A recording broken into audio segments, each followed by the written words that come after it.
अस्सलामुअलैकुम। जहान रमज़ान की ट्रांसमिशन में आप सबको खुशामदीद कहते हैं। मैं हूँ ज़ुहैब हसन। नादिया खान कुछ देर में ज्वाइन कर लेंगी मुझे। ये रमज़ान ट्रांसमिशन आप पसंद कर रहे हैं और उसके साथ साथ जैसे ही रमज़ान मुबारक आगे बढ़ते जा रहे हैं फिर ईद की ट्रांसमिशंस भी होने जा रही हैं, तो ज़बरदस्त हमने ईद के सिलसिले में भी तैयारी की है। इससे मुताल्लिक फ़ीडबैक बहुत अच्छा आ रहा है आपका सोशल मीडिया पर भी, और वैसे भी जो हमें लोग बताते हैं जब हम कहीं जाते हैं तो वहाँ इस ट्रांसमिशन को, इस कोशिश को लोग सराह रहे हैं, तो ये एक अच्छी बात है हमारे लिए।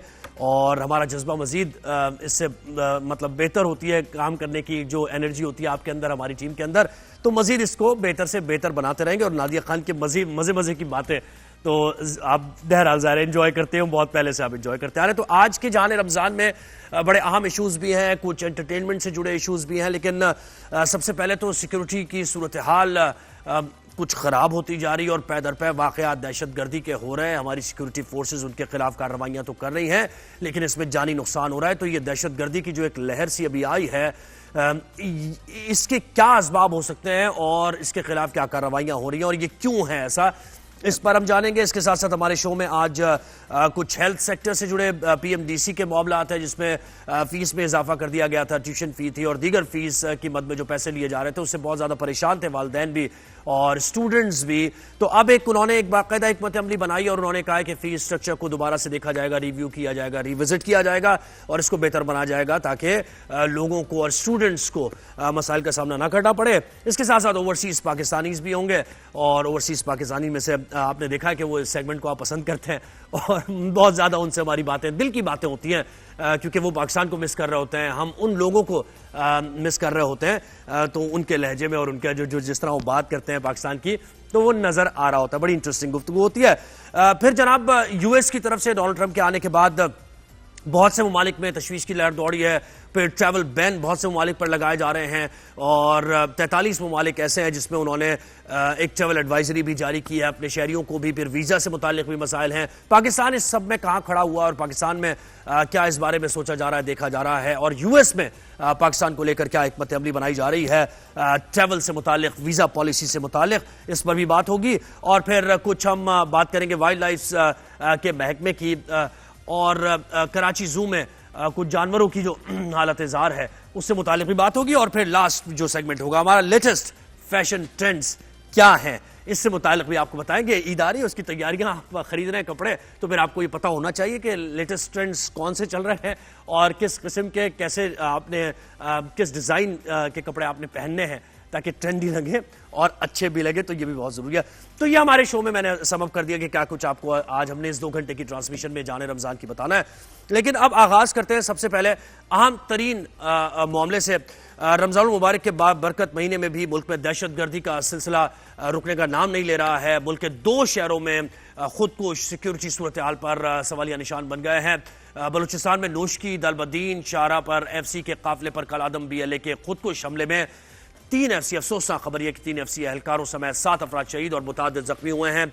हमला कल सुबह FC के काफिले पर किया गया। दूसरी तरफ पेशावर में भी थाना अरबड़ की हुदूद में मस्जिद के बाहर होने वाले बारूदी मवाद के धमाके में 4 अफराद जख्मी हुए। जख्मी होने वालों में आलिम दीन मुफ्ती मुनीर शाकिर भी शामिल थे, जो बाद में जख्मों की ताब ना लाते हुए जाँ बहक हो गए। सिक्योरिटी जराए का इस सिलसिले में बताना है कि ज़ाहिर सिक्योरिटी जराए तो इस अज़म का इजहार कर रहे हैं और नज़र भी आ रहा है कि वो जानों की कुर्बानी दे रहे हैं और अपने खून के आखिरी कतरे तक वो दहशत गर्दी के खिलाफ लड़ते रहेंगे। पूरी कौम उनके साथ खड़ी हुई है। लेकिन ये वाक़यात क्यों हो रहे हैं, इनका रोकथाम कैसे मुमकिन है और कितना नुकसानदेह हो सकता है, ब्रिगेडियर रिटायर्ड वक़ार हसन साहब ने हमें ज्वाइन किया, दिफाई तज्ज़िया कार हैं। वक़ार हसन साहब, बहुत शुक्रिया, आपने हमें वक्त दिया। मुझे बताएं कि कल आदम BLA जैसे ये दहशतगर्द ग्रुप जो है ये पै दर पै कार्रवाइयां कर रहे हैं पाकिस्तान के खिलाफ, जानी नुकसान भी हो रहा है, सिक्योरिटी फोर्सेस के एहलकार जामे शहादत नोश कर रहे हैं। ये जो एक वेव आई है, इसकी वजह आप क्या देखते हैं, टाइमिंग को कैसे देखते हैं इसकी आप? इसमें एक दहशतगर्दी की ट्रायंगल है, मतलब इसको खाली BLA पे आप नहीं डाल सकते। इसमें भारत में एक सिरा, इसका दिल्ली में, फिर काबुल है, इस ट्रायंगल का एक कोना, और एक जो है फ्रंटलाइन टेस्ट ऑर्गेनाइजेशन है, चाहे वो BLA हो, ब्रास है, इसी तरीके से KP में ज़्यादा एक्टिव है TTP और दहशतगर्द तंजीम है या दाइश है। तो इसमें बेस बना हुआ है अफगानिस्तान जो बड़ा क्लियर है। अभी इसमें कोई आई थिंक 2 राय नहीं रहेगी कि they become sponsor, Taliban regime is directly responsible और वो भारत के साथ कनाइवस में है। Bharat definitely would like to destabilise, और मेरे ख्याल में एक अनडिक्लेयर्ड वॉर डिक्लेयर की जा चुकी है पाकिस्तान पे काफी अरसे से। सिर्फ ये है कि शायद हम लोग खुल के बात नहीं, लेकिन अभी टाइम आ गया कि बात की जाए। मैं तो यहाँ तक कहूँगा अभी टाइम आ गया भारत के हाथ काटे जाए, बाकायदा टिट फॉर टैट जवाब दिया जाए। 7-8 रियासतों में उनकी शूरिश है, और मेरे ख्याल में अगर खुदा न खासा पाकिस्तान के सर्वाइवल की बात आती है, या लेट्स से बलोचिस्तान के सर्वाइवल की, तो फिर एक वॉर एज एन ऑप्शन होगा, और इसमें न्यूक्लियर वेपन भी चलेंगे। इसमें दिल्ली, मुंबई और कोलकाता जो है उनको इंसनरेट किया जा सकता है, मतलब ये पाकिस्तान के पास ऑप्शन है। दूसरा आ गया अफगानिस्तान, जो आई थिंक बेस बना हुआ है, हाइड गन बन चुके हैं तालिबान। वो भी अपनी खैर बनाए, बिकॉज मेरी अपनी असेसमेंट में साल के एंड तक तालिबान रजीम आपको नजर नहीं आएगी। ऑलरेडी वहाँ पे क्रैक्स हैं, अफगानी नेटवर्क अलहदा हो चुका है, और कंधारी शूरा जो है वो अभी अपने रकम चाट रहे। नॉर्दर्न रेजिस्टेंस जो अफगान रेजिस्टेंस फ्रंट है वो बहुत एक्टिव है। लोग तंग है, 4 करोड़ अवाम तंग है, ना बाबे शाबे जाके हजामत करा सकते हैं, ना खवातीन बाहर निकल सकती हैं। तो एक ऑपरेशन की फिजा है, और इसमें अगर तालिबान समझते हैं जी कि ये अपना पाकिस्तान को काउ डाउन कर लेंगे, ऐसा नहीं। फिर BLA पे आते हैं, जो डेफिनेटली एक दहशतगर्द तंजीम है, जिसका ना तो बलूचिस्तान से कोई ताल्लुक है, ना बलूच ट्रेडिशन के साथ, ना पाकिस्तान या इंसानियत के साथ। और देखिए ये भी आपने देखा इसमें कि देखिए जाफर एक्सप्रेस का हुआ, फिर उसके बाद पेशावर हो गया, फिर नोशकी हो गया, ये इनमें सिमिलैरिटीज आ रहे हैं इन हमलों में, आप देख रहे हैं। और फिर ये कि देखिए मजहबी हम आहंगी जो है हमारी, उसको भी मुतासर करने की ये कोशिश है। आलिम दीन ये जो कल हुआ है हमला, इसमें शहीद हो गया, जामे शहादत नोश किया उन्होंने। जी बिल्कुल, देखिए इसमें ये ऑर्केस्ट्रेटेड कोई ऐसे नहीं है कि विदाउट, पहले आपको पता कुलभूषण एंटरप्राइज जो था, $500 बिलियन का एंटरप्राइज था जो पकड़ा गया, लेकिन उसके अंदर काफी नुकसान किया। कुछ 1450 कैजुअलिटीज थी पाकिस्तान की छाते थी बिकॉज ऑफ कुलभूषण यादव, और उसके अलावा I think billion of dollar का नुकसान हुआ। तो उसकी कंटिन्यूटी है। भारत जो है बाकायदा अमेरिका ने वॉर इम्पोज की है, बाकायदा प्लानिंग है, टारगेटिंग है। अभी थोड़ा फोन अगर यूज हो रहा है तो कौन ला रहा है, अमेरिकन मसला जरूर है इसमें, और इसमें और होस्टाइल एजेंसीज भी शामिल हो सकती है। मैं ये नहीं कह रहा कि बाकी लोग नहीं, बिकॉज बलूचिस्तान काफी लोगों को खटकता है। इसमें आपको पता होगा जो प्रॉक्सी लड़ रही है के अगेंस्ट है। तो अभी बात यह है कि ये लड़ाई तो पाकिस्तान 15-20 साल से लड़ रहे हैं, इसमें इंटेंसिटी आई। ये साल इंशाल्लाह आखिरी साल होगा। तो एक तो BLA को मेरी रिकमेंडेशन तो है कि लास्ट मैच तक इनको खत्म किया जाए, लेकिन अगर कोई हथियार डालता है तो वो ठीक है। उससे पहले कुछ हथियार डाले हैं लोगों ने, गुजार इमाम शंबे है या सरफराज बंगल नहीं है, बाकी लोग हैं। बाकी ये जो है डेफिनेटली टफ टाइम है बलूचिस्तान में, बिकॉज BLA भी ऑल आउट वॉर पे है। अमेरिका, इंडिया, और इंडियन मीडिया को आपने देखा है, मैं हैरान होता अपने मीडिया पे, जब आप चाइल्ड करते हैं, जब आप इनको पैम्पर करते हैं, कभी इनकी स्पोर्ट्स टीम को, कभी इनके थिंक टैंक्स को, कभी इनके मीडिया को और फिल्मों को। ये बेसिकली मोदी साहब ने स्पेशली 2014 ऑनवर्ड एक नफरत की फिजा क्रिएट कर दी है कि कोई स्पेस नहीं है पाकिस्तान की, कोई हमदर्दी नहीं है। उन्होंने अगर वॉर डिक्लेयर किया इनडायरेक्ट, तो टाइम है कि now we should declare indirect. और एक मुझे चीज, क्या ये वक्त है कि आप, जैसे आपने कहा कि हथियार डालने का मौका मिलना चाहिए, तो कोई ऐसी हिकमत अमली बनाई जाए? और इसमें ये भी बताइएगा कि दफ्तर खारजा का, जैसे आप कह रहे हैं कि भारत इसमें इन्वॉल्व है, बाकायदा तौर पर कनाइवेंस है उसकी, और BLA के दहशतगर्द, उसके जासूस, कुलभूषण, और ये सारे मामला पूरी ट्रेल है। तो दफ्तर खारजा, पाकिस्तानी दफ्तर खारजा क्या बयानात इस वक्त दे सकता है और कैसे रिस्पॉन्ड कर सकता है इसको? इसमें मल्टी डोमेन में काम होता है हमेशा। जो है देखें, डिप्लोमेटिक एक एफर्ट होती है जो दफ्तर खारजा ने की भी है, कुछ बड़ी अच्छी चीजें हुई हैं। रीजन में जो अफगानिस्तान देखें, सेंटर ऑफ ग्रेविटी तो बेसिंग वहाँ पे है। दैट्स व्हाई ऐसे कि अगर बेस को आप न्यूट्रलाइज करते हैं या उस रजीम को चेंज कर रहे हैं, तो काफी सारी जो है दहशतगर्दी में कमी आएगी। साल जब बेस नहीं रहेगा तो आगे जो उनके प्यादे नहीं लड़ सकते। तो एक तो डिप्लोमेटिकली अफगानिस्तान को सेपरेटली और इंडिया को सेपरेटली आपने एंगेज करना है। रीजनल लेवल पे ऑलरेडी एक एनवायरमेंट है। ईरान देखें, 12 लाख उसने डिपोर्ट किए इलीगल अफगानी, उन्होंने आई थिंक $multi-billion की तो दीवार खड़ी कर रहे हैं अफगान बॉर्डर पे। सेंट्रल एशिया तंग है बिकॉज अभी दाइश के कुछ टेररिस्ट जो है, हेड जो है, वो इस वक्त तखार में, अफगानिस्तान में और ताजिकिस्तान पे अटैक की तैयारी हो रही है। मॉस्को में अटैक्स हुए हैं। अभी ट्रम्प साहब भी शायद इस सोच में है कि ये गलत हुआ जो भी, जिस तरीके से विड्रॉल हुआ और इतना असर दिया गया, तो शायद अमेरिका में भी एक कन्वर्जेंस है मॉस्को अमेरिका की। चाइना डेफिनेटली, लेकिन चाइनीज इंटरेस्ट जो है, अभी मैं देख रहा था इनका एक टेररिस्ट है बशीर जेब, जो बड़ा जिसकी आई थिंक मुतजाद हालात भी है कि शायद मारा गया, और उसकी पुरानी वीडियो अभी कंफर्म नहीं है कि वो कह रहे जी कि हम चाइनीज इंटरेस्ट को हिट करें। बकायदा उसने कहा कि हम नहीं इनको करने देंगे। और ये आपने हथियार डालने की जो बात की, उस पर मैं कहता कि थोड़ा सा वक्त देना चाहिए, ये इसकी हिकमत अमली क्या होगी? क्योंकि देखिए DGISPR ने कहा कि रूल्स ऑफ द गेम अब चेंज हो गए, तो इसका मतलब है कि जीरो टॉलरेंस है। अब वो जो नाराज पे तो जी टेररिज्म पे जीरो टॉलरेंस है, और इंशाल्लाह देखेंगे। बलूचिस्तान में थोड़ा रिस्ट्रेंट रहा है बिकॉज उसमें डेफिनेटली सेंसिटिविटीज भी हैं, बाकी स्टीरियोटाइपिंग ज्यादा है।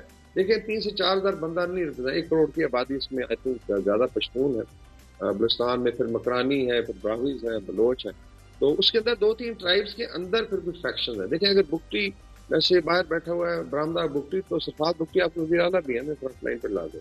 इस तरह अगर कोई मैंगल्स है जो बाहर से जाके से, मैं हैरान वक्त मैंगल साहब जिस तरह के स्टेटमेंट दे रहे हैं, इनका भाई लश्कर बलूचिस्तान लेके फिरता है, तो यहाँ पे मैंगल्स तो फौज में भी ब्रिगेडर्स है, उसके अलावा सिविल सर्विसेज में है, तो ऐसा नहीं है कि दे रिप्रेजेंट बलूचिस्तान। हाँ ये जरूर है कि इंडियन मीडिया सोशल मीडिया एक ट्राई कर रहा है परसेप्शन बनाने की, और इंशाल्लाह इसको शिकस्त होगी। सिर्फ ये था कि रिस्ट्रेंट अभी खत्म है, अगर आप देते हैं हथियार डालते हैं well and good, otherwise they will be smashed and they will be smashed to the last man. TTP और BLA इंशाल्लाह ताला इस साल के एंड पे आपको इनका एक बंदा नजर नहीं आएगा। अच्छा ब्रिगेडियर साहब, ये भी कहिएगा कि देखिए जितने भी वाकयात हुए हैं, जैसे कुलभूषण की मिसाल ले लें, तो उसका एक बाकायदा नेटवर्क था, स्लीपर सेल उसके काम कर रहे थे और वो इंफॉर्मेशन उन तक पहुंचती थी। तो ये जो वाकयात हो रहे हैं दहशतगर्दी के, इसमें भी आप ये समझते हैं ना कि पाकिस्तान के अंदर कुछ स्लीपर सेल्स मौजूद हैं, या एडर्स अबेटर्स किसी भी सूरत में सहूलतकार इनके मौजूद हैं, फाइनेंसर्स मौजूद हैं, तो उस नेटवर्क को ब्रेक करना ये भी एक टास्क है और बड़ा इंपॉर्टेंट चीज है जिसके खिलाफ कार्रवाई। जी 100%। हमेशा देखें, हमेशा इसी तरह होता है। अभी अगर आप TTP भी देख लें, तो अगर उनको सिंपथाइज, दैट्स व्हाई जो इलीगल वहाँ स्टोरी पर ट्रेड किया जा रहा है, बिकॉज एक एनवायरनमेंट बन जाता है। अभी कैंप में आपको तो नहीं पता अंदर लीगल कौन है, इलीगल या दहशतगर्द कौन है। दूसरा ये कि यहाँ पे फंडिंग होती है, देखें यहाँ पे भी भारत की और ने कुछ टारगेटिंग भी कराई है, तो अपने लोगों ने आपके की है डेफिनेटली। मतलब इसलिए कहते हैं गद्दार को पहले आप सॉर्ट आउट करें, because is more dangerous than the enemy, because enemy आपका सामने से आएगा, गद्दार आपके रैंक्स में होता है, और दैट्स व्हाई इसकी जरूरत है। अभी इसमें सिविल गवर्नेंस का एक इशू है, लाइक अगर बलूचिस्तान में जाए A-B एरियाज बड़े पुराने खत्म किया। अभी समझ लें कि कैटेगरी B एरिया अगर 90% या 80% है बलूचिस्तान, मतलब सिब्बी में कमिश्नर है और लेट्स से पुलिस के चीफ है, DIG है, उनकी पुलिस सिब्बी की म्युनिसिपल बाउंड्री से बाहर जाकर ऑपरेटिंग, जस्ट इमेजिन, मतलब आप 21st सेंचुरी के 3rd डेकेड में, और अभी तक आपकी पुलिसिंग को इजाजत नहीं है, बिकॉज आपने सेटिस्फाई किया सेंसिटिविटीज को जी आगाज बलूचिस्तान एंड ऑल दैट, उसका नुकसान हुआ है ना। मेरा ख्याल बलोच जूझ चाहता है इस तरीके से, बिकॉज देखें अगर अभी अलर्ट से किसी इलाके में कर्फ्यू लगता है या रोड ओपनिंग डे शुरू हो जाते हैं, जो कॉन्वॉय तो मूव करना है, तो फिर लोग भी, आवाम भी बेचारी तंग होगी। ऑलरेडी जब आप एथनिक टारगेटिंग करते हैं, लाइक पंजाबियों का बहुत नाम लिया जा रहा है, सिंधी है, पश्तून है, और आप समझते हैं जी कि ये कॉज है लेट्स से बलूचिस्तान की, टेररिस्ट कह रहे हैं, उसमें बहुत ज्यादा नुकसान होगा। आई नो काफी फ्रेंड्स हैं अभी डॉक्टर्स के लिए, सिब्बी से लोग थे, गायनेकोलॉजिस्ट हैं, अगर पंजाब से नहीं है तो लोगों को कोयटा जाना पड़ता है, तो अपने लिए मुश्किलात खड़ी करें। कोई सर्विस नहीं है, कोई आज़ादी की वजह से नॉनसेंस बेसिकली भारत के कहने थे। हाँ ये जरूर है कि जो ऑफेंसिव डिफेंस था पाकिस्तान पहले करता रहा है, वो दोबारा शुरू होना चाहिए। आपका दुश्मन इस तरीके से बाज नहीं आएगा जब तक आप हर्ट नहीं करते, and there are 101 places Bharat में, फिर आप पाकिस्तान हर्ट करेगा तो लग समझ आएगी। तो फाइनली ये बताइएगा कि देखिए भारत जब भी कोई इस किस्म की कार्रवाई करता है, तो या तो देखिए बताया जाता है कि भाई वो नैरेटिव बिल्डिंग कर रहे हैं और पाकिस्तान बैशिंग से वो कोई इलेक्शन में कामयाबी हासिल करना चाहते हैं। इस वक्त तो भारत में बज़ाहिर कोई ऐसी सूरत हाल है नहीं कि जिसमें वो अपने लोगों को पाकिस्तान को बुरा भला कह के या कोई अटैक करके फॉल्स फ्लैग ऑपरेशन करके वो नैरेटिव अपने हक में करें। ये टाइमिंग क्यों भारत की तरफ से चूज की गई है? पाकिस्तान में इकोनॉमिक स्टेबिलिटी आ रही है, बेहतरी आ रही है, ये वजह है? ये आई थिंक भारत के बारे में बहुत ज्यादा डाउट्स हैं। मैं हैरान होता हूँ लोगों को डाउट। देखिए इट्स एन एनिमी कंट्री।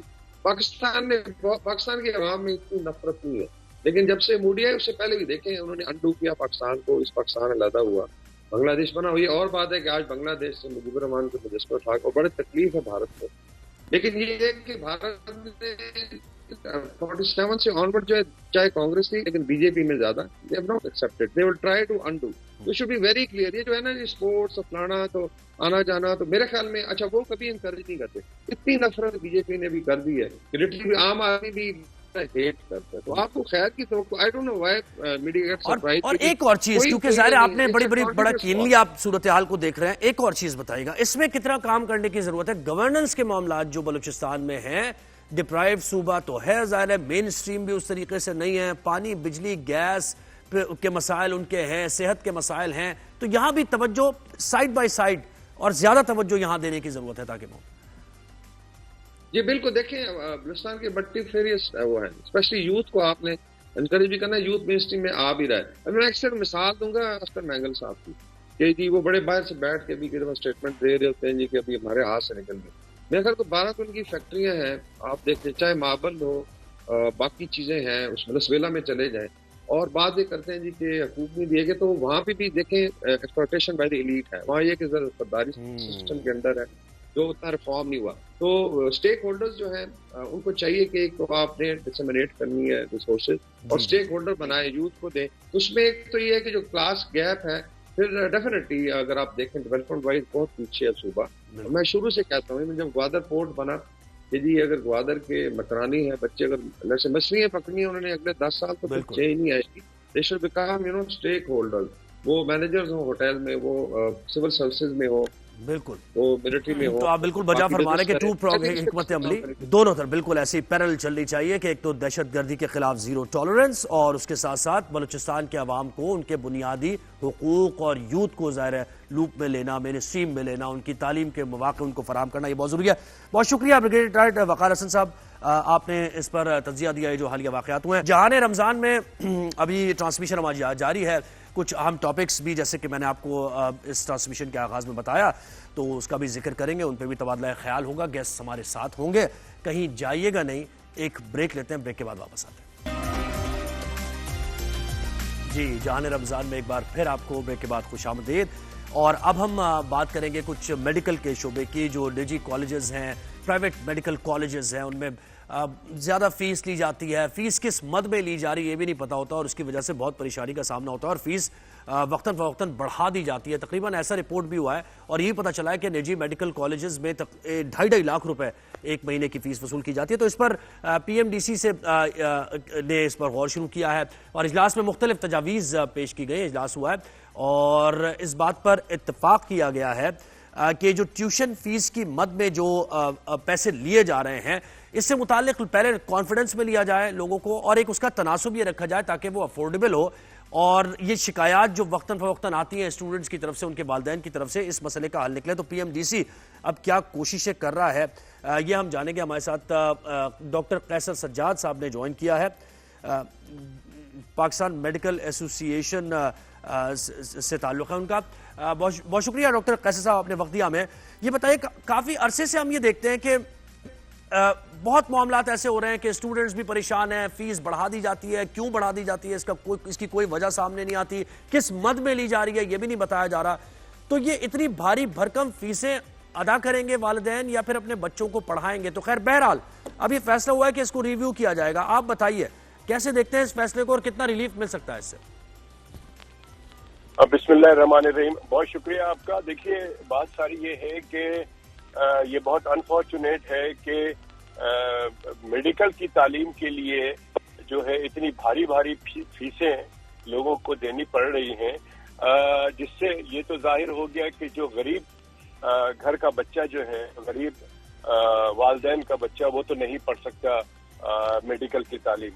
लेकिन अच्छी बात ये है कि पाकिस्तान के अंदर मैंने देखा है, मैं इसको इसलिए अच्छी बात कह रहा हूँ कि अवाम हर तरफ से पिस रही है, चाहे वो कैसी भी हो।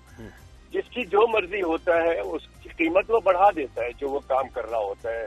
मुर्गी का गोश्त है वो बढ़ गया, गाय का गोश्त है बढ़ गया, रमजान आ गया, हर चीज की कीमत बढ़ गई।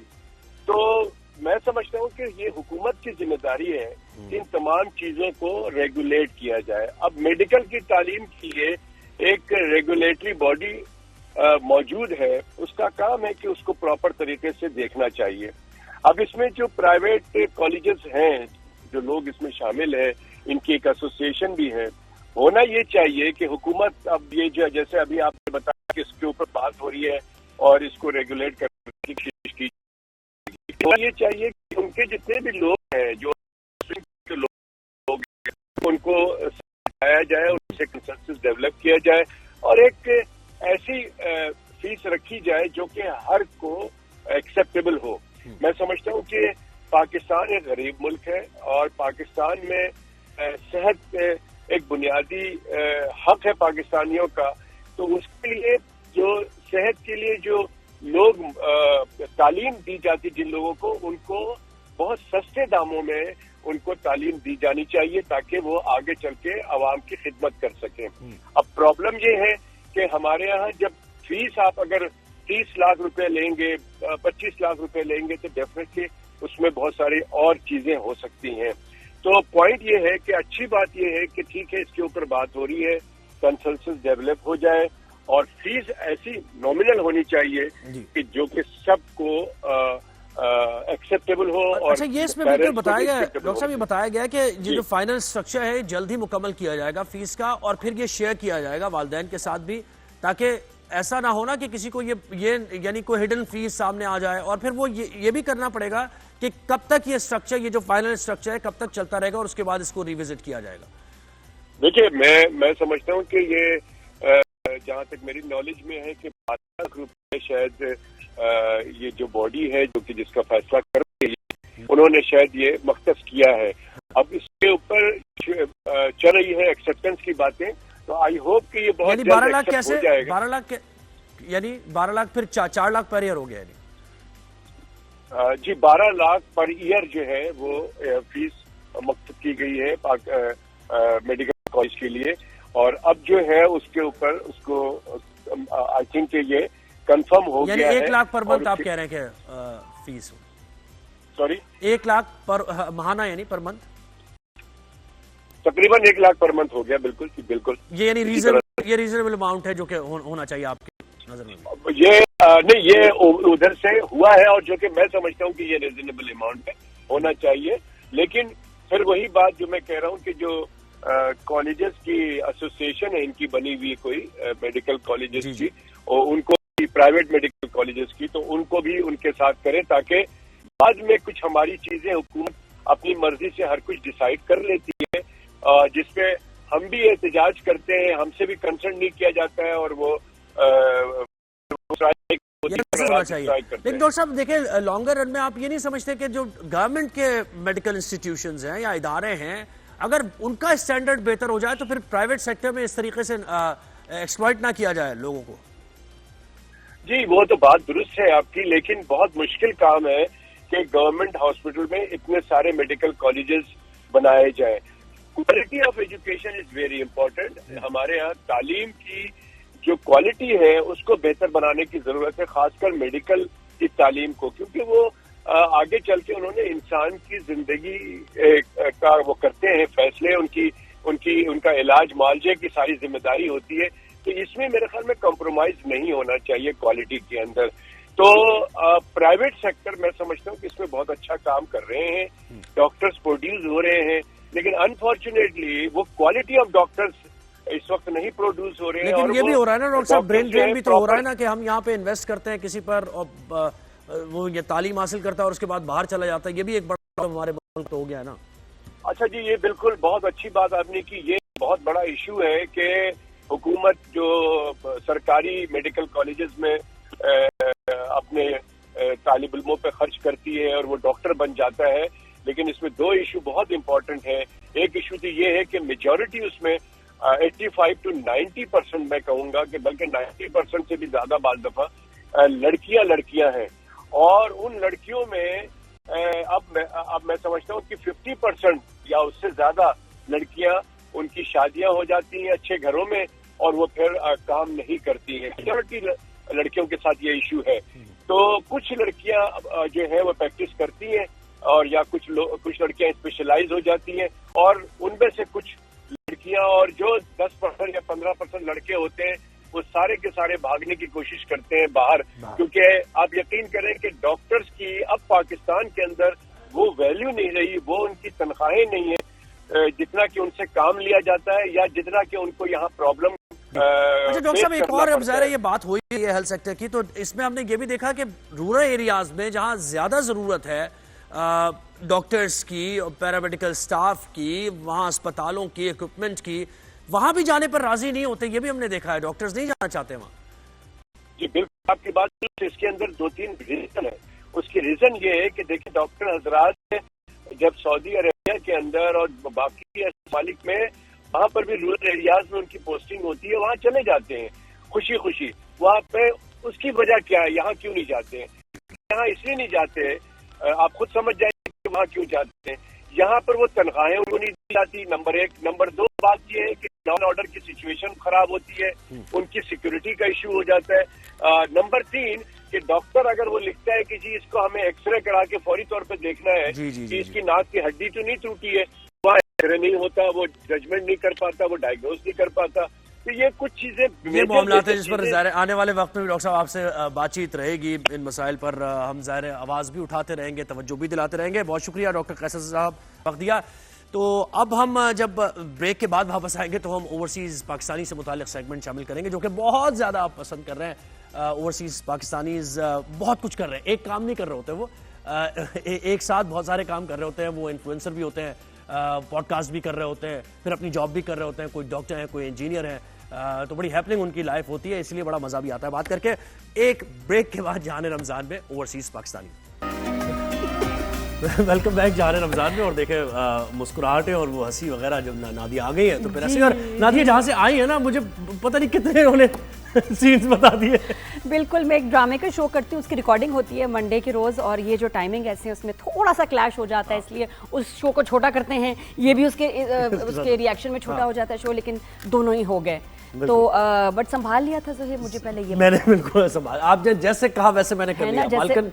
ठीक है, बिल्कुल बिल्कुल जैसे समझाया था, जैसे सिखाया था वैसे ही बोला। बर्तन धो के वहां रख दिए, फ्रिज में जो खाना पड़ा होता फ्रिज में रख दिया, वापस रख दिया, हो गया सारी चीजें। शाबाश, बिल्कुल मुझे ऐसी सफाई पसंद है। और अब इसी खुशी में वो सेगमेंट आपको दिखाएंगे अभी, और जो कि मेरा फेवरेट। बिल्कुल काम इसने अच्छा किया, लेकिन मेरे फेवरेट सेगमेंट की बारी है, जो कि है ओवरसीज पाकिस्तानीज, जो क्या था, देश से दूर हैं लेकिन हमसे पास, उनके दिल पाकिस्तान के दिल पास है। सॉरी, ये लाइन पाकिस्तान के लिए रखते हैं। सरबत लाइन बहुत अच्छी है लेकिन याद नहीं हो रही है जी। तो आज दुबई की सैर जी आज हम, हाँ बिल्कुल ऐसे ही है। महरीन जुबैर ने हमें ज्वाइन किया, ब्यूटिशियन है भाई, दुबई में है और मीडिया इन्फ्लुएंसर भी है, काम भी करती है सोशल मीडिया पे। तो शुरू हो जाए, मेकअप भी हमारे कबीले की है जी महरीन।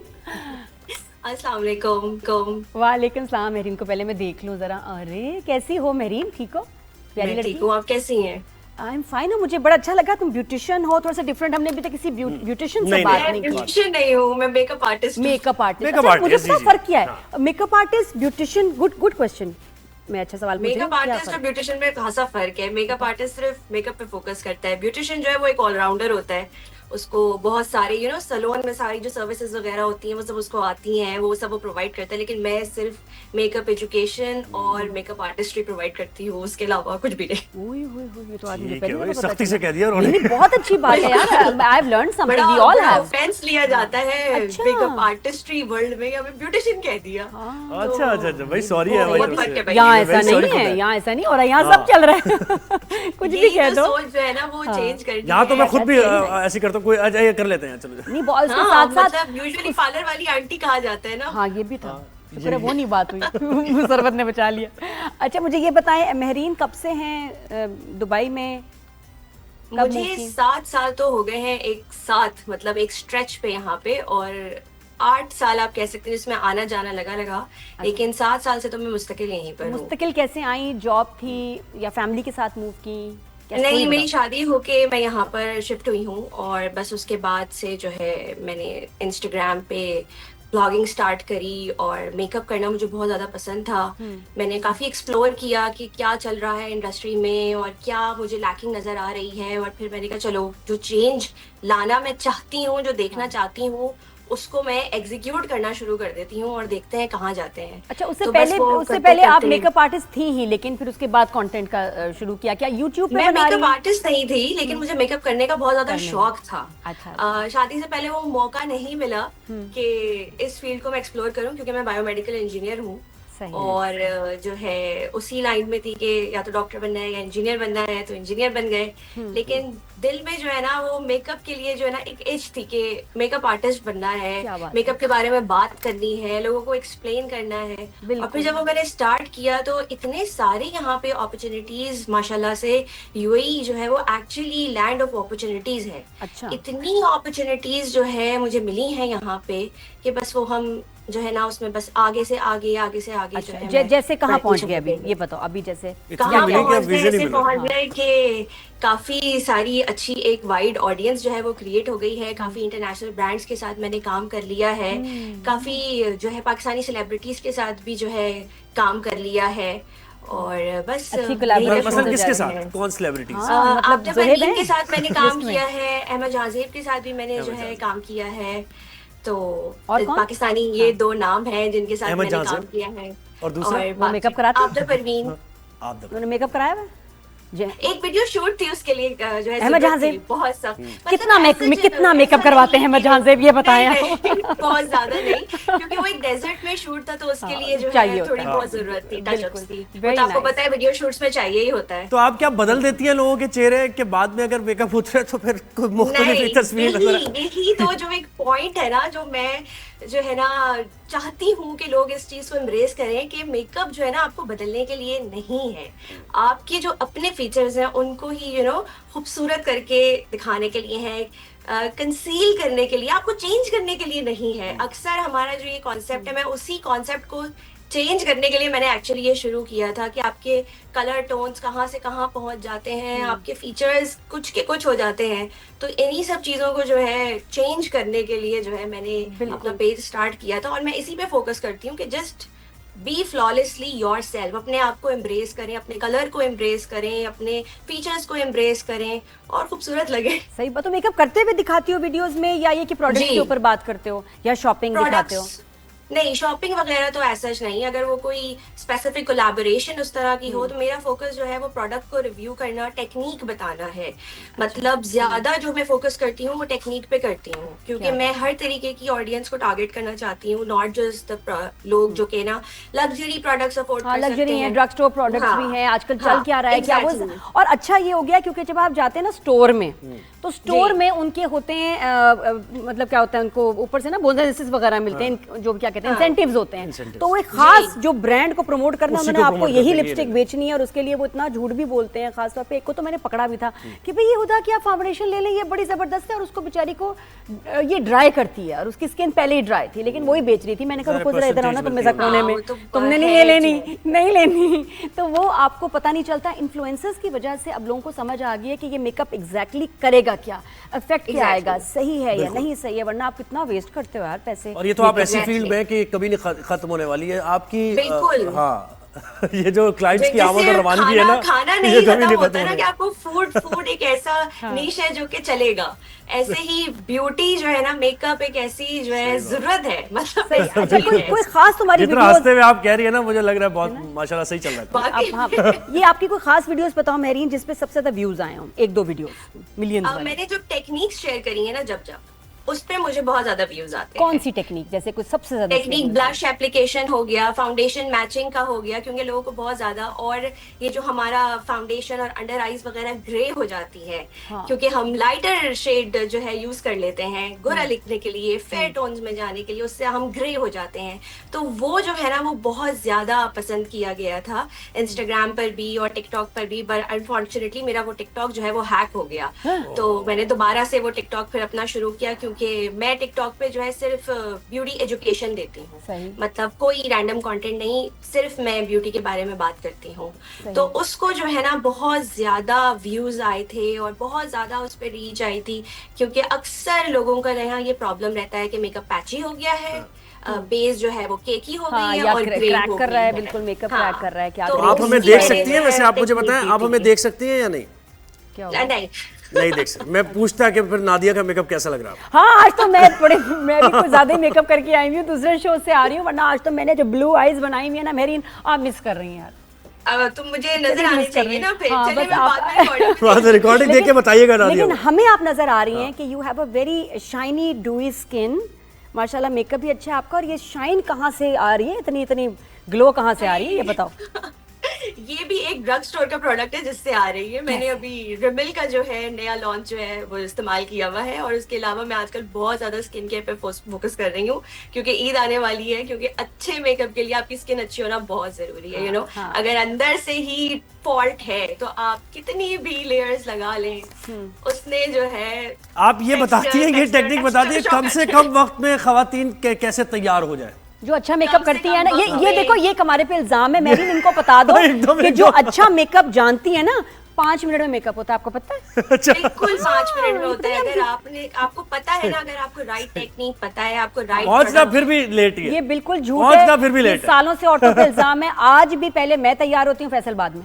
बस ठीक है यार, अब ऐसा आप जो बिल्कुल कह रही नहीं है होता। क्या सही कह रही होंगी आप, बस पता ठीक है चलते, भाई। हम गाड़ी में मेकअप कर लेते हैं हाय, यार, चलते क्या फिरते, बात है, लिपस्टिक, क्या लाइनर, बात है आपकी, ये क्या इल्जाम बात है ऐसे मेरी ना, मैं बदनाम कर रहे हैं सालों से। Thank you so much marine, आपके टाइम का बहुत बहुत शुक्रिया। और कितनी प्यारी बातें हुई, मैं तो घंटों सालों सदियों में बात कर लूँ। जा रहे रमजान में एक क्या ब्रेक, करें, ब्रेक और के ब्रेक के बाद वापस आते हैं, हमारे साथ रहिए। जी वेलकम बैक टू 365 की रमज़ान ट्रांसमिशन। जहां रमज़ान 2 से 4 डेली मैं और सुहेब हसन यहाँ होते हैं, उसके बाद याले होती हैं, मंशा पाशा होती हैं, और बड़ी कमाल हमारी रमज़ान ट्रांसमिशन चल रही है। बिल्कुल।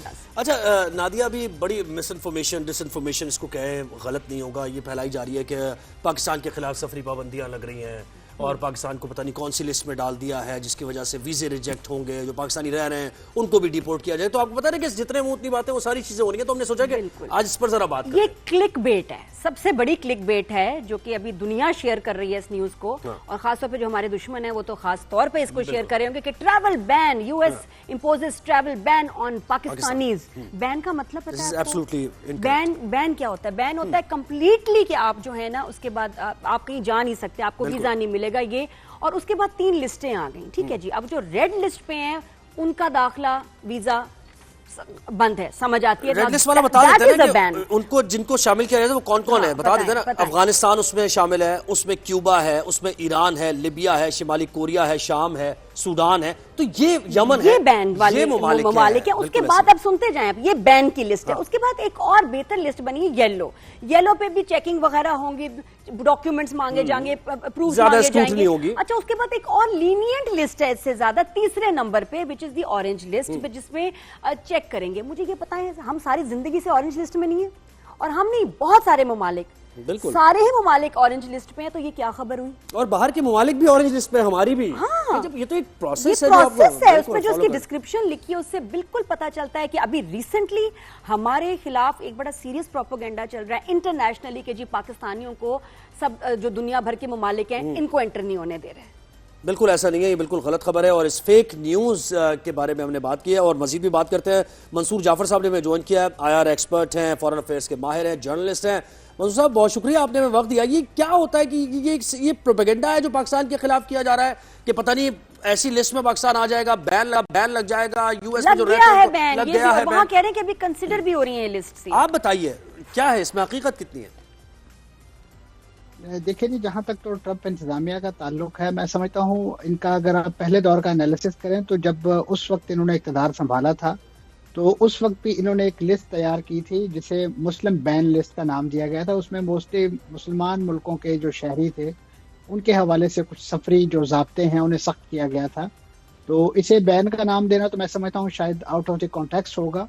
तो ये हर हुकूमत जब भी एक चेंज ऑफ गवर्नमेंट होती है तो उसके बाद इसी नौइयत के इक़दाम जो हैं वो किए जाते हैं। और आपके इल्म में होगा कि जैसे ही जो बाइडन ने इक़्तिदार संभाला था तो उन्होंने आते ही सबसे पहले इस बैन को जो है वो ख़त्म कर दिया था। तो ये बुनियादी तौर पे एग्जीक्यूटिव ऑर्डर के तहत लगाई जाती हैं और इसकी कोई एज सच कोई लीगल सेंटिटी उस अंदाज से बनती नहीं है। लेकिन इस वक्त जो अमेरिका के अंदर क़यादत मौजूद है, उन्होंने अपने आते ही जितने बड़े पैमाने पे मैसिवली तकरीबन 100 से ज़्यादा एग्जीक्यूटिव ऑर्डर जो हैं वो साइन किए हैं और वो बड़े ही वाइटल एरियाज को हिट कर रहे हैं, ना सिर्फ दूसरे ममालिक के शहरियों के हवाले से बल्कि खुद अपने उनके शहरियों के हवाले से भी। आपने रिसेंटली खासतौर पे उनकी जो मीडिया से रिलेटेड एक बहुत बड़ी मैं समझता हूँ खबर देखने को मिली और सुनने को मिली है, वो खुद उनका अपना 70-80 साल की मतलब स्टैंडिंग रखने वाला है वॉइस ऑफ अमेरिका जो है, उसको उन्होंने भैया की जुम्बिश कलम जो है वो खत्म कर दिया है और एक ईमेल के जरिए तमाम जो स्टाफ है ये करिए। अच्छा ये बताइएगा मुझे एक चीज और क्लियर कीजिएगा, ये जो अभी हम जिस लिस्ट में ऑरेंज लिस्ट में हम हैं तो इसमें जो टूरिस्ट वीजा है उसके बारे में कुछ सख्तियां होंगी या इमिग्रेशन से मुताल्लिक पॉलिसीज है उसको भी स्क्रूटनाइज ज्यादा किया जाएगा, ये लिस्ट होती क्या है इसके बारे में जरा मुझे इसमें समझ ही नहीं आ रही कि बात जो हमेशा से होती थी वही होती थी, वही है। डॉक्यूमेंट्स मांगेंगे, चेक करेंगे, इंटरव्यू बुलाएंगे, किसी को देंगे किसी को नहीं देंगे, इसमें क्या फर्क है? इसमें और क्या यूनिक बात है?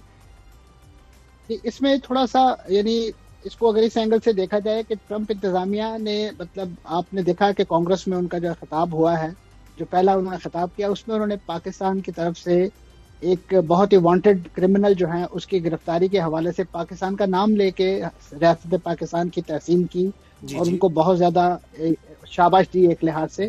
तो उसके बाद मैं समझता हूँ इस नौईद के ऐलानात जो है वो थोड़े से कॉन्ट्राडिक्टरी एक डायकोटमी क्रिएट करते हैं, तो जिसकी वजह से इस तरह की चीजें जो हैं वो बहुत ज्यादा फेक न्यूज का भी मौजू बनती हैं। नहीं, मुझे तो लगता है क्रिएट की गई है ये। इसकी सोर्स क्या है वैसे आपको पता है इस न्यूज की, कहाँ से आई है, किस मैगजीन से, किस टीवी चैनल से? ये बुनियादी तौर पे उनकी अपनी ही जो न्यूज एजेंसी है एसोसिएटेड प्रेस, ये उसी की जारी करदा खबर है और मुख्तलिफ जराए के हवाले से है, क्योंकि इसको किसी खास लेकिन न्यूज ये तो नहीं थी ना कि जो हम पढ़ रहे हैं हर जगह के जी बैन ऑन पाकिस्तानी, जैसे बैन का लफ्ज तो इस्तेमाल नहीं किया गया, लिस्ट के बारे में बोला है कि ये 3 लिस्ट हैं और कहीं कहीं लिखा है कि वो कंसिडर हो रही है अभी ये लिस्ट। अभी तो हाँ कोई फैसला भी नहीं हुआ इस सिलसिले में। तो अच्छा वैसे सर बैन क्या होता है? मैं आपसे पूछना चाहती हूँ बैन का लफ्ज जो है कि जी किसी भी मुल्क के लिए अगर बैन का लफ्ज लग जाए तो उसका क्या मतलब है? वो तो एक समरी एक्शन है ना जी, कि आपके शहरी जो है वो उस मुल्क नहीं जा सकते और उन पर एक मुस्तकिल पाबंदी लग जाती है, और ये कम से कम पाकिस्तान कभी भी उस जुमरे में नहीं रहा, यानी सफरी पाबंदियां जो है वो सख्त की जाती रही हैं और वो from time to time even Pakistan के अंदर आप देखिए ट्रैवल एडवाइजरीज रहा है। जब बांग्लादेश के साथ ताल्लुकात बेहतर नहीं थे तो उस वक्त उसे एक एलियन कंट्री के तौर पे वहाँ के जो शहरी थे उनके लिए बहुत स्ट्रिक्ट वीजा रिजीम है। इसी तरह भारत के हवाले से भी हमारा इसी नौइयत का मौकफ है। तो ये आज़ाद दुनिया और खासतौर पे नेशन स्टेट के अंदर ये तमाम मुल्कों का एक प्रेरोगेटिव है कि जिस अंदाज से इवन आप इस वक्त अगर टूरिज्म वीजे की बात करें तो बहुत सारे मुसलमान मुल्क ऐसे हैं, यानी तुर्की जैसा मुल्क, वहाँ पे आपको वीजा जो है इतनी आसानी से नहीं दिया जाता। एक थोरो स्क्रूटनी प्रोसेस के बाद कंसर्न और है मुझे जहन में आई वो चीज और जरूर आपसे पूछना चाहूंगा। जो लोग यूएस में रह रहे हैं अक्सर ये होता है कि फैमिलीज चली जाती हैं और 5 साल का ज़ाहिर वीजा उनको मिलता है, उसके बाद वो वहां रहने लगते हैं और अथॉरिटीज से बच के कोई काम भी कर रहे होते हैं और उसके बाद फिर वो वक्त लगता है उन्हें 15-20 साल, किसी को 20 साल, किसी को 25 साल और फिर नेशनलिटी में। ऐसे लोग बहुत ज्यादा अब तशवीश है उनके अंदर कि अगर वो पकड़े जाएं इस प्रोसेस में तो डिपोर्ट कर दिए जाएंगे और ज्यादा तवज्जो है ट्रंप इंतजामिया की उन पर। जी यकीनन ट्रंप इंतजामिया का जो मेन इलेक्शन फोकस था आपके इल्म में होगा कि वो इमिग्रेंट्स को डिस्करेज करना चाहते हैं। वो समझते हैं कि अमेरिका की इकोनॉमी पर बोझ है और एक लिहाज से कम्पिटिटिव जो एनवायरनमेंट है उसके लिए एक बड़ा चैलेंज है। इस वजह से उन्होंने आते ही इस नौइयत के इक़दामात के मेक्सिको के साथ दीवार एंड ऑलवेज लास्ट टाइम भी उनका यही था कि जी इनको आने ही ना दिया जाए, मना कर दें। अच्छा आप कुछ पूछ रहे थे? जी आप मैंने पूछना था, मेरे जहन से निकल गया। अच्छा आपके जहन से बड़ा इंपॉर्टेंट सवाल था, आ जाएगा। अभी सोचा था, बहुत जबरदस्त। हाँ बिल्कुल याद आ गया। सर ये बताएं, मैं टाइम देना चाह रही थी, कुछ वीडियोस में देख के ये भी हमें लग रहा है कि पता नहीं अब सही बात क्या है कि जिनके पास ग्रीन कार्ड्स भी हैं उनको भी उन पे भी सख्ती की जा रही है और उनको भी शायद निकाल दिया जाए, कुछ ऐसा ये वीडियोस में देखा। आई डोंट नो। यकीनन ये बेसलेस वो खबर इस लिहाज से नहीं है कि जो उनके वाइस प्रेसिडेंट हैं उन्होंने एक ऐलान किया था कि जो ग्रीन कार्ड होल्डर इस वक्त मौजूद है अमेरिका के अंदर उनके लिए भी रिहाइश के हवाले से जो फैसिलिटीज या उनको जो एक मौका दिया गया है शायद उस पर भी कोई बैन या कदगन जो है। और अभी मुझे एक वाकया याद आ रहा है, सिर्फ रोड का मामला था, रोड वायलेशन थी, कोई ट्रैफिक वायलेशन थी, उस पर फिर इन्वेस्टिगेट हुआ तो बाकायदा इतना वो अंदर गए उसकी डिटेल में कि कैसे आया था, उस प्रोसेस में थोड़ी सी खराबी थी, उनको डिपोर्ट कर दिया हजरत। ऐसा हुआ है अभी जो रिसेंटली खुद एक लेबनीज सिटीजन, ये पाकिस्तान पैसिफिक हम बात नहीं कर रहे हैं, जी। लबनान की एक डॉक्टर थी जो ब्राउन यूनिवर्सिटी में उनके पास फेलोशिप पर तकरीबन 3 मुख्तलिफ यूनिवर्सिटीज में वो सर्व कर चुकी थी और इस वक्त वहाँ एक रेजिडेंसी वीजा पर वो रह रही थी। उनको भी एक लिहाज से इसी थॉरो प्रोसेस की इन्वेस्टिगेशन के नतीजे में जो है वो लबनान डिपोर्ट कर दिया गया और पहले उनको पेरिस डिपोर्ट किया गया और वहां से जो है उनको उनके असल मुल्क लबनान जो है वो भेज दिया गया। तो इस नौइयत की जब आपको आइसोलेटेड इंसिडेंट्स भी दिखाई देते हैं तो वो इन खबरों के जलाव में एक पूरी कैंपेन की शक्ल में हमारे सामने आते हैं जिसका आपने आज ये मौजूद बनाया है। यकीनन वो एक तशवीश की लहर दौड़ जाती है और बाज़ औक़ात क्योंकि बराह रास्त इंफॉर्मेशन जो है उस तरीके से चैनलाइज नहीं हो रही होती तो उसकी वजह से वो एक फेक न्यूज़ या उसके डांडे जो है फिर पाकिस्तान के दीगर जो मुख्तलिफ मुबैना तौर पर पाबंदियां चाहे वो UAE की हो, दीगर अरब मुल्कों के हवाले से उसके साथ जब उसके डांडे मिलाए जाते हैं, वैसे तो सर लग रहा है कि अभी जब से ट्रम्प साहब आए हैं काफी यूएस में डिस्टर्बेंस हो गई है, चाहे ट्रेड वॉर हो, अपने अपने लोगों के लिए इन्होंने बड़ी परेशानियां खड़ी कनाडा के लिए आप देखें, कनाडा से हाँ तलका खराब, चाइना के ऊपर जी उन्होंने आते ही मेक्सिको के ऊपर, और ये कि जनरली वहाँ के लोग जो इस प्रोसेस में होंगे इमिग्रेशन के, सब कुछ घर बार छोड़ के वहाँ आ गए, खर्चे कर लिए, इन्वेस्टमेंट्स कर ली, काम शुरू कर दिया, उनका क्या होगा? क्यों इतनी परेशानी फैला रहे हैं इस वक्त यूएस में? देखिए जी, अमेरिका जो है इसके बारे में तो यकीनन ये बात एक सदाकत थी कि एक लैंड ऑफ अपॉर्चुनिटी है, और बहुत सारे लोगों ने, यानी आप अपने एशियंस को देख लीजिए, उसमें खासतौर पे पाकिस्तान और भारत नुमाया है इस वक्त वहाँ पे, जो यानी मेडिसिन के शोबे में, मेडिकल के शोबे में जो सबसे ज्यादा लोग एक्सेल कर रहे हैं, जिनकी बहुत ज्यादा मार्केट है, वो तमाम हमारे एशियंस हैं। बहुत कम लोग हैं जो अमेरिकन डॉक्टर जो हैं इस शोबे में बहुत ज्यादा महारत रखते हैं या उस हवाले से, तो ये एक कंपटीशन तो अपनी जगह वहाँ फैलता है और मौजूद है, और इसी चीज को बेसिकली उन्होंने कैश करवाने की कोशिश की अपने उस इलेक्शन कैंपेन के दौरान भी, कि मैं आते ही इस नौयत की पाबंदियां लगाऊंगा, क्योंकि इसमें जो इमिग्रेंट्स के लिए ये जो पाकिस्तान, जो अमेरिका जो है इस वक्त लैंड ऑफ अपॉर्चुनिटी बना हुआ, वो ना रहे, उसके मुकाबले में हम अपने लोगों को, आपके लिए लैंड ऑफ डिजास्टर भी हो सकता है आपके लिए। तो सर बहुत शुक्रिया वक्त देने का, थैंक यू वेरी मच। और मैं प्लीज तमाम उन लोगों से रिक्वेस्ट करूंगी, वक्त वीजा ले चुके हैं यूएस का और बड़े सीरियसली सोच रहे हैं किसी के मशवरे पे और गाइडेंस पे कि अभी हम जाएंगे और हमने वापस नहीं आना, और ऐसे लोग नॉट ओनली पाकिस्तान, बाहर भी किसी मुल्क में भी मत कीजिए। This is not the right time, क्योंकि आप बच्चों को लेके वहां गए और यहाँ सब कुछ बेच बाच के ना, फिर वापस आप यहाँ आ सकते हैं और वहां जाके आप किसी लीगल प्रॉब्लम में फंस गए। बिल्कुल, तो यू नेवर नो, जब ट्रम्प है तो कुछ भी हो सकता है। आप देख रहे हैं ना किस तरीके से पेशरफ्त हो रही है। बिल्कुल बिल्कुल, तो जैसे उन्होंने this is not the right time. एक तो प्लीज जाएं तो प्रॉपर्ली लीगली सही तरह जाएं और इस इंटेंशन से जाएं कि जी हमने वापस इतना पैसा लेके जाएं कि वो बिजनेस आपने एस्टैब्लिश करना है, बिजनेस वीजा है और वो सारी चीजें, तो ये बिल्कुल आप सही कह रही हैं। बिल्कुल वो टाइम नहीं कि आप अमेरिका सेटल हो इस वक्त, बिल्कुल नहीं। तो हम तो यहीं पर हैं जहां रमजान की ट्रांसमिशन। मुझे पता क्या लगता है, लोग कहते हैं जी UAE land of opportunities, US land of opportunity. क्या है अपॉर्चुनिटी? ये तो आपके नसीब पे है या आपके बैड टाइम पे है, बैड प्लेस, आप कहीं फंस गए तो वो जगह आपके लिए डिजास्टर हो गया। एक और दूसरा, लैंड ऑफ अपॉर्चुनिटी हमारे लिए ये है, जहां आपको अपॉर्चुनिटी मिली ना, that is your land of opportunity, उसका कोई नाम नहीं है।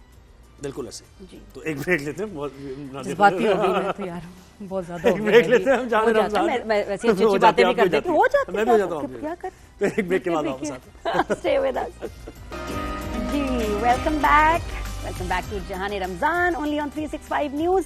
और ब्रेक से पहले तो हम बैन की जो बात कर रहे थे, पता है किस चीज पे बैन लगना चाहिए? जी, जूस पे, चिड़ियाघरों पे। चिड़ियाघरों पे तब तक लगना चाहिए कि जब तक वो सारे वही जो प्रोटोकॉल जो वाइल्ड लाइफ कहता है, WWF कहता है, वो जब तक ना लगा दें तो चिड़ियाघर ये दुनिया में डिबेट है, लेकिन जनरली देखिए, एक तो चीज है कि उनका आप ख्याल रखें, एक ये होता है कि कोई भी जानवर कैप्टिविटी में साइकोलॉजिकली, फिजिकली खुश तो नहीं होता ना, कुछ नहीं होता। लेकिन कैप्टिविटी कैसी है वो आप देखें ना, कि अगर आप उसको नेचुरल हैबिटेट दे रहे हैं, ठीक है, इतना बड़ा स्पेस दे रहे हैं कि जहाँ वो फील कर रहा है, तो फिर ये नहीं ज़ाहिर बच्चों के लिए मुझे तो खैर वैसे दुखी लगता है, लेकिन हमारे यहाँ जो हमारे हालात हैं और जो फैसिलिटीज हैं उसमें तो हमारे यहाँ तो बिल्कुल भी नहीं। अच्छा, हम मकसद बात करने का इसलिए है कि आपने देखा होगा कि बहुत सी हमने जू में देखा, कराची में भी और लाहौर में भी, कि अक्सर जानवर जो कि बाहर से लाए जाते हैं उनका हैबिटेट वो नहीं होता है, और वो जो वेदर होता है, वेदर कंडीशन में वो नहीं रह पाते, फिर जो उनको रखने का तरीका है वो भी नहीं होता, तो बीमार से पड़ जाते हैं। तो हुआ ये कि जनाब एक सीरिया से लाई गई रीछ यानी बेर जो होता है, उसका नाम रानो है, उसकी तबीयत खराब हो गई कराची जू में, बिल्कुल ऐसे गर्मी की वजह से, और अब पंजाब में कौमी सेंचुरी भेजने का उसे कहा गया, लेकिन अभी तक इस सिलसिले में कोई कदम नहीं उठाया गया है। तो रीछ की जान खतरे में है। ये बड़ी अफसोसनाक बच्चों के लिए भी और सबके लिए भी, जो कि दिल में दर्द रखते हैं कि जानवर का इस तरीके से मरना, सिसक के और उसकी कोई देखभाल ना होना। तो वाइल्ड लाइफ का महकमा कर क्या रहा है नादिया? बिल्कुल हमारे यहाँ है, पहले तो ये कि हमारे यहाँ है, हाँ, हमारे पास भी है। तो मायरा उमर साहिबा ने हमें ज्वाइन किया है, जो कि director Pakistan animal welfare society है। बहुत शुक्रिया मायरा साहिबा, आपने हमें वक्त दिया। अभी हम इस तरह की खबरें अक्सर बेशतर देखते हैं कि जहाँ पर हाथी की सेहत खराब हो जाती है, या फिर रीछ, या फिर दीगर जो और जानवर है, लिपर्ड की तबीयत। तो मुझे बताइए, अभी जो कराची में वाकया हुआ है, क्या फैसिलिटीज नहीं है हमारे पास? हम सिर्फ बच्चों के अम्यूजमेंट के लिए वो जानवर रख देते हैं, उनकी जिंदगी खतरे में डाल देते हैं, ऐसा ही है? जी ज़ुहैब और नादिया, अभी चंद लम्हों पहले ही आपने मेरे दिल के करीब की एक बात करी। किसने, मैंने या ज़ुहैब ने? मैंने या ज़ुहैब ने? चूज करें। नादिया, आप ये कुछ कह रही थी कि बैन होना चाहिए इस दौर में जूज होने ही नहीं चाहिए।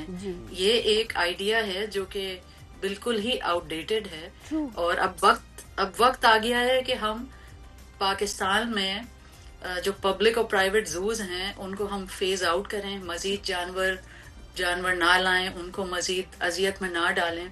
और एक और बात आपने अभी कही थी कि जब एक जानवर पिंजरे में कैद होता है तो उस पर क्या कुछ गुजर रहा होता है। तो मैंने आज ही की बात है, मैंने थोड़ा सा कुछ लिखा था, मैं पढ़ के सुनाना चाह रही हूँ कि रानो पे क्या गुजर रही है। जी, अगर आपको एक 30 बाय 30 फुट के पिंजरे में बंद कर दिया जाए और फिर ताला लगा के ये कहा जाए कि अब सारी जिंदगी यहीं पे गुजारनी है, तो घबराहट नहीं होगी आपको। रानो के साथ ये ही किया गया है, लेकिन फर्क सिर्फ ये है कि वो बेजबान है, तो उसको तो ये भी नहीं पता कि ये सब उसके साथ क्यों हो रहा है। कराची जू में एक मेन रोड के साथ जहां ट्रैफिक की वजह से हवा में इतनी आलूदगी है, वहां मजबूर किया गया है रानो को रहने पे। शोर शराबे का तो कोई हाल ही नहीं है, ना सिर्फ ट्रैफिक का बल्कि उन लोगों का जो उसको बिला नागा हर रोज देखने आते हैं। ये किस किस्म की जिंदगी है एक जंगली जानवर की। कराची में कई लोग हैं जो जानवरों से मोहब्बत करते हैं और वो रानो के लिए इंसाफ चाहते हैं। जू में उसने अब बहुत वक्त दे दिया है और अब उसको बलकसार नेशनल बेयर सेंचुरी में भेजने का वक्त आ गया है। सही, ये ओपन लेटर आपने लिखा है, सही है। तो मुझे ये बताएं कि ये ऐसे होता क्यों है हमारे, हमने अभी तक जूस हम चला क्यों रहे हैं? मुझे लगता है 70s 80s में ना, क्योंकि इंटरनेट नहीं था, वीडियोस नहीं थी, तो बच्चों को ना तस्वीरों में हम जानवर दिखाते हैं, देखो बेटा जिराफ ऐसे होता है, ज़ीब्रा ऐसे होता है, तो इसलिए जूस थे कि कोई एक्चुअली देख भी सके। लेकिन अब तो बच्चों को पता है जानवर कैसे लग रहे हैं, वीडियोस में देख सकते हैं, तो ये खत्म क्यों नहीं हो जाते हैं? वैसे माहिरा जी, जैसे ये एक तो खत्म होने वाली है, और जो मैंने जो बात की थी उस पर आपका क्या कहना है? क्योंकि बाहर हमने देखा कि जूस होते हैं वो पता भी नहीं चलता है कि वो एक कंपाउंड वॉल के अंदर हैं या फिर उनको ये जरा भी एहसास नहीं होता। तो देखो वो क्या है, वो जू बनाए नहीं है। हाँ। वो सफारीज हैं उन जगहों में जहां वो रहते हैं, बिल्कुल उनके जंगल के अंदर आपने उसकी सैरसूर बना दी। तो ऐसा कुछ कर रहे हैं अगर तो जू बना के उनको केज में रखना बहुत बड़ी जाती है। जी ज़ुहैब और नादिया, आपको पता है कि सिंध में कोई भी वाइल्ड लाइफ रिहेबिलिटेशन और रेस्क्यू सेंचुरी नहीं है। तो हर जंगली जानवर को एक कुदरती माहौल चाहिए होता है ताकि उसके जो कुदरती बिहेवियर्स होते हैं, जैसे रानो के मिसाल के तौर पे, रानो जो है वो पाकिस्तान का भालू है, वो हिमालयन ब्राउन बेयर है, वो सीरियन नहीं है। और सर्दियों में इस वक्त रानो अगर देवसाय में होती तो वो हाइबरनेट कर रही होती, चंद महीनों के लिए वो सो रही होती जो भालू करते हैं। तो हमने तो उसको इस चीज से भी महरूम कर दिया है। तो हम भी नहीं को देता होगा।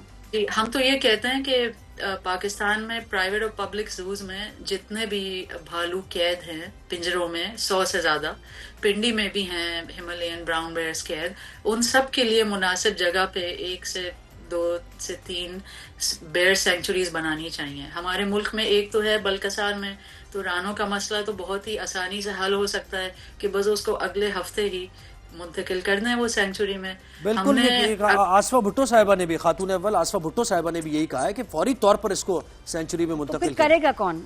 कह तो सब रहे हैं, तो करेगा कौन? ये डिले हम सब यही सोच रहे हैं कि ये डिले कौन कर रहा है। मतलब उस जानवर को अजियत से निकालें, उसकी इतनी वो खुश होगी, उसको आप सेंचुरी भेजें, यहाँ वो अकेले है, उसके पिंजरे के साथ एक बहुत ही शोर वाला रोलर कोस्टर और लाउड स्पीकर्स वगैरह अभी बने हैं हाल ही में, और अब ईद आने वाली है तो इतने सारे लोग जू जाएंगे वहाँ, वो फायर क्रैकर चलाते हैं, लाउड स्पीकर्स लेके जाते हैं।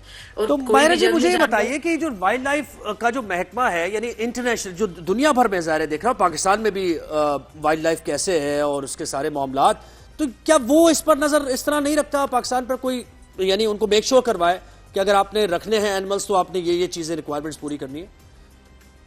देखें, आप पिंजरे में तो जंगली जानवर को रख ही नहीं सकते। वो लम्हा जब आपने एक जंगली जानवर लिया, उसे पिंजरे में डाला, बस खत्म। तो जुल्म तो वहीं शुरू। तो आप सारे इन जंगली जानवरों को सेंचुरीज में मुंतकिल करें। अब कराची में शेर भी इतने ज्यादा हो गए, तो उनको भी पिंजरों से निकालें। अच्छा, वैसे आप मुझे बताएं, जो रीच होता है भालू, इसकी रिक्वायरमेंट क्या होती है? वेदर कैसा होना चाहिए, डाइट कैसी होनी चाहिए? देखें, रानों को तो ठंडे मौसम में होना चाहिए। बिल्कुल।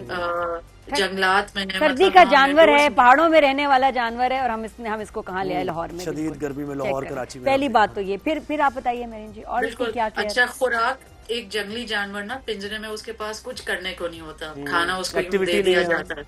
वाइल्ड में वो सारा दिन अपना गुजारता है फॉरेजिंग, मतलब खाना ढूंढना।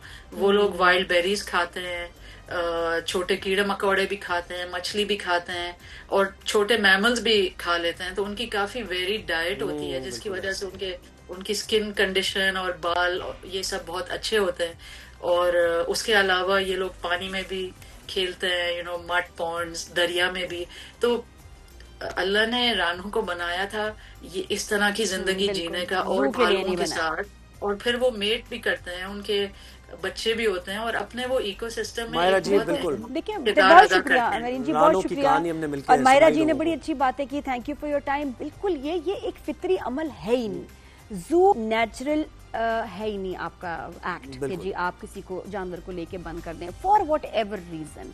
जो अफ्रीका में सफारीज है वो मैं बताया ना, जैसे सेफ उसको बना के आप उनके घर जाके देख लें, वो लोग हम उनके घर जाएं, हमने तो अपने घरों में बिल्कुल। और देखिए बहुत से बर्ड्स, जैसे अल्लाह ने बर्ड्स को ना ये जो पर दिए ना उड़ने के लिए दिए ना, अब आप बर्ड्स को कैसे एक पिंजरे में बंद करके? वही बात है कि सर्दी का जानवर गर्मी में उसको ले आए, गर्मी, और आपके पास कोई इंतजाम नहीं है, गर्मी का जानवर सर्दी में डाल दिया। याक ले आते हैं आप, यहाँ पे याक आ जाता है जी, अब वो मुश्किल से उसको एसी लगा के, और जल्दी इसका फैसला होना चाहिए। रानों के लिए हम सबको आवाज उठानी चाहिए, और इमीडिएटली इसको सैंक्चुरी में शिफ्ट करना चाहिए। तो जहां रमजान में एक ब्रेक का वक्त हो गया, ब्रेक के बाद आएंगे तो हम जरा फैशन की बात भी करेंगे, कौन से ट्रेंड्स चल रहे हैं, और बेहतरीन आप फैशनेबल लग रही हैं आज तो, बहुत ही जबरदस्त। लेकिन ज़ुहैब क्यों नहीं फैशन करते हैं, वो बात करेंगे। क्या है क्यों नहीं फैशनेबल कपड़े पहन रहे हैं? क्या मसला है? ब्रेक तो ले, बात करेंगे भैया, आप बिल्कुल ले लें। वेलकम बैक आफ्टर ब्रेक में भी हमारी बड़ी जबरदस्त गुफ्तगू नाजरीन चलती रहती है, कभी नहीं सुनाएंगे आपको, सॉरी नहीं सुनाएंगे। मुझे तो आपने कह दिया, मैं साइड पे कर दिया आपने, सेगमेंट से पहले ही ब्रेक पर जाते हुए आपने कहा कि बेटा तुम्हारा तो कोई काम नहीं है इसमें। नहीं, काम नहीं है आपका ही, बल्कि एक्चुअली काम है कि मेरे ऊपर ही काम होना, जहाँ कमजोरी हो जिस विटामिन की, तो वहीं तो विटामिन की बोतल भिजवाएंगे आप। तो जो कमी है थोड़ी सी ज़ुहैब में, काम होना बनता है। हाँ, ज़ुहैब ने कहा ये बहुत फैशन करती है, ये सेगमेंट करेंगी ना फैशन ट्रेंड्स, इस पे बात करेंगे। हमने कहा नहीं, ज़ुहैब को भी बात करनी चाहिए। देखिए फिर उसके बाद चिरागों में रोशनी आ रही। देखो जरा कोई हैवी बात होगी कि लाइट डिम हो गई, लेकिन वैसे एक्सपर्ट हमारे साथ मौजूद हैं, ये खुद बता देंगे मतलब किसका फैशन सेंस ज्यादा अच्छा है। सीमा रुबाब है हमारे साथ। अस्सलाम वालेकुम, कैसी हैं आप? कैसी हैं आप? ठीक ठाक है, बिल्कुल ठीक ठाक। क्या ख्याल है आपका? क्या ख्याल है? Of course you are. हाँ, बस क्या कह सकते, माशाल्लाह बहुत अच्छी लग रही है। चलिए मैं ठीक हूँ, लेकिन इनका जो कैसी डेफिशिएंसी को ठीक कर सकते, फैशन डेफिशिएंसी है इनके अंदर। नहीं तो क्या करें? ड्रिप लगाएं इनको, क्या करें? नहीं अच्छे कलर्स यूज करें, अच्छे कलर्स पहन कर आए हैं। और नहीं, मुझे तो परफेक्ट लग रहे हैं। गवारी से नहीं परफेक्ट लग रहे हैं आपको। क्यों ऐसे? अब देखिए ना, एक थीम होती है, जैसे जो एयर होस्टेसेस के जब होते थे ना यूनिफॉर्म डिजाइन, स्पेशली पीआईए का एक टाइम पे होता था, फिर वो बताते थे हमने ये चेंजेस किए, इतना अच्छा लगता था। हम कौन है?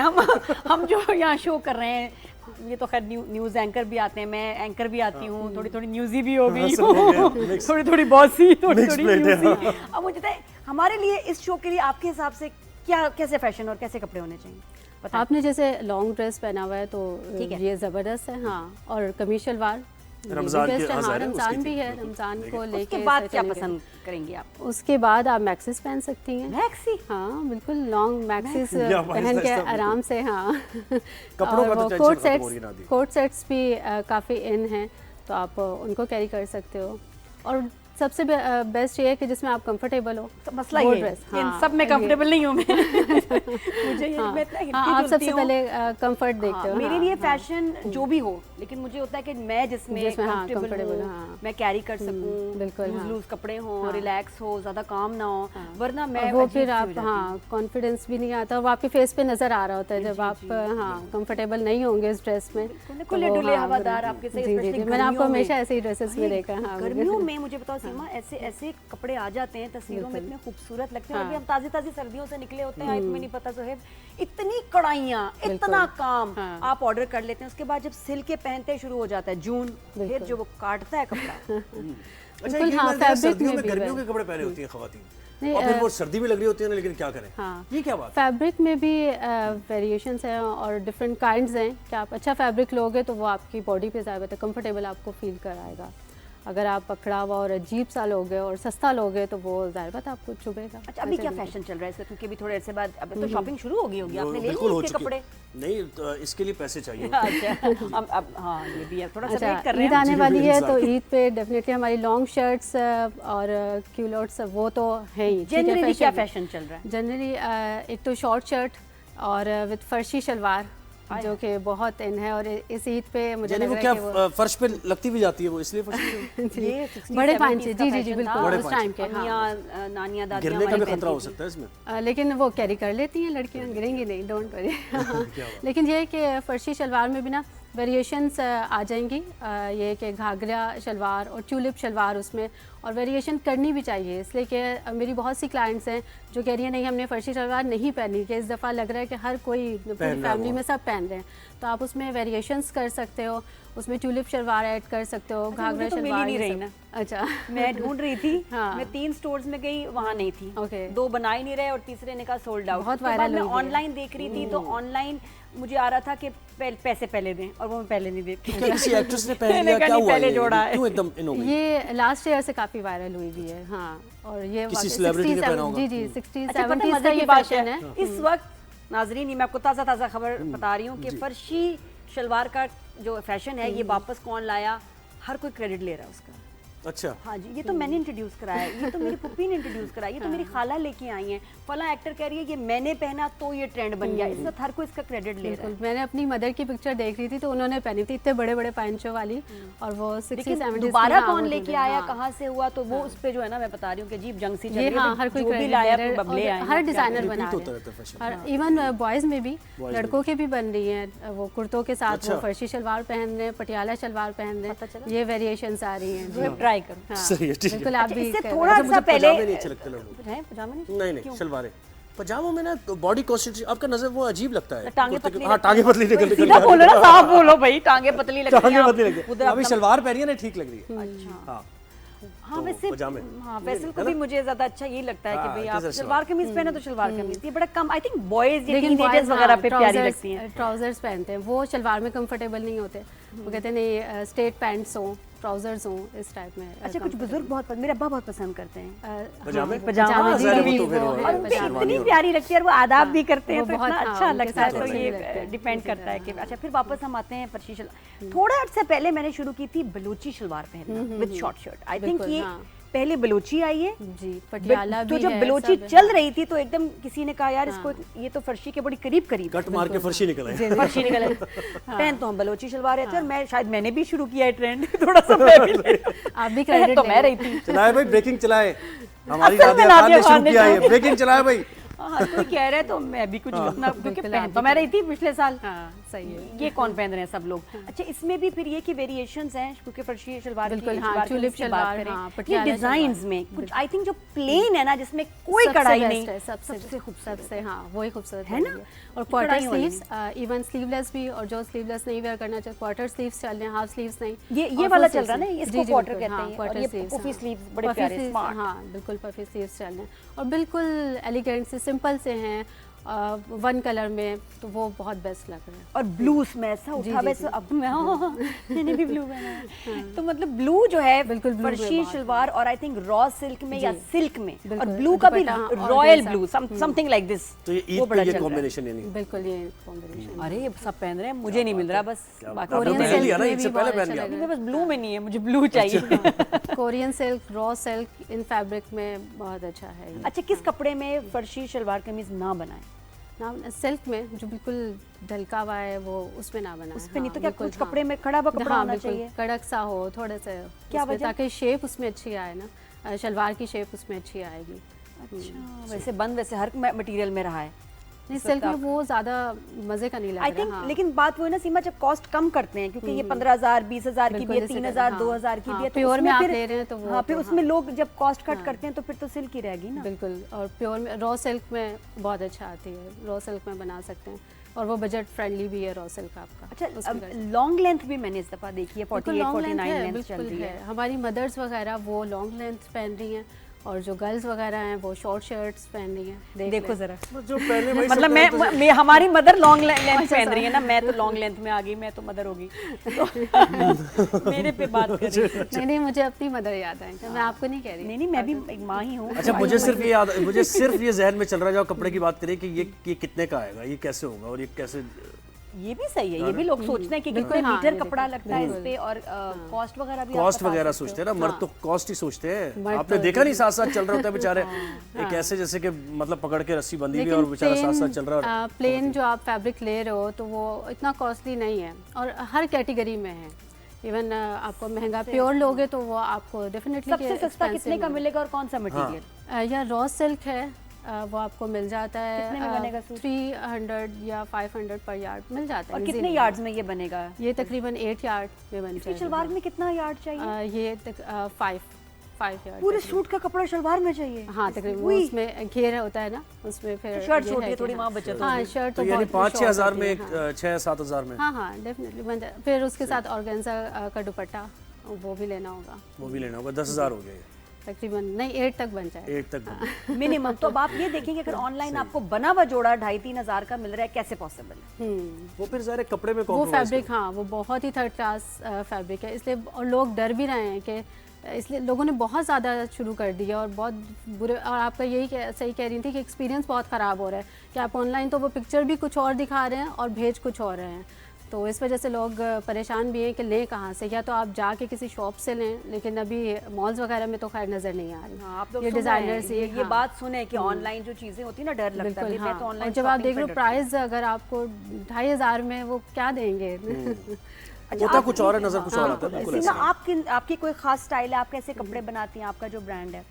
मेरा कट लाइन पे ज़्यादा काम है, मेरे होते हैं कि कट्स बहुत अच्छे हों, जैसे अब इसमें स्लीव्स में मैंने लॉन्ग स्लीव्स कर दिए हैं, तो लॉन्ग भी है, शॉर्ट भी है, इस टाइप के हैं दोनों। मुझे तुम्हारे कपड़े लगता है कि सिर्फ एक्स्ट्रा स्मॉल साइज वाले पहन सकते हैं। अरे नहीं, मुझे कपड़े दिखाए सीमा ने ना, कुछ 1200 तस्वीरें थी, एक में भी मैं फिट नहीं आ सकती, एक में भी नहीं, वो ऑर्डर्स पे बन जाते हैं, डोंट वरी।